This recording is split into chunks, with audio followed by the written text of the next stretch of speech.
Trending ngayon sa social media ang di umano'y panliligaw ni Alden Richard at Jericho Rosales kay Catherine Bernardo. Ito'y binahagi ni OG Diaz na maging si Jericho Rosales ay nangligaw di umano kay Catherine Bernardo.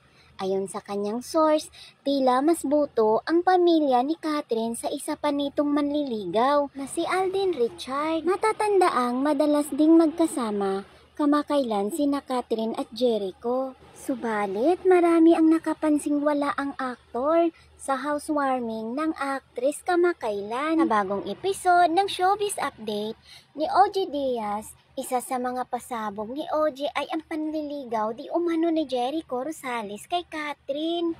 Ayon umano sa kanyang source, nanliligaw na umano ang aktor kay Catherine. Gayunpaman, sinabi rin ni OG na tila mas boto naman ang pamilya ni Catherine sa isa pa umano nitong manliligaw na si Alden Richard. Pero kung butuhan at butuhan sa pamilya ni Catherine, parang mas boto sila kay Alden. Natatandaang unang nakita ng publiko ang madalas na pagkakasama ni na Catherine at Jericho Rosales. Kaya't nagkaroon ng espekulasyong nagpaparamdam ang aktor, lalo na at nababalitaang hiwalay na ito sa dating asawa na si Kim Jones. Samantala, noong 20th birthday ni Catherine, isang makabuluhang mensahe ang handog ng kanyang inang si Min Bernardo.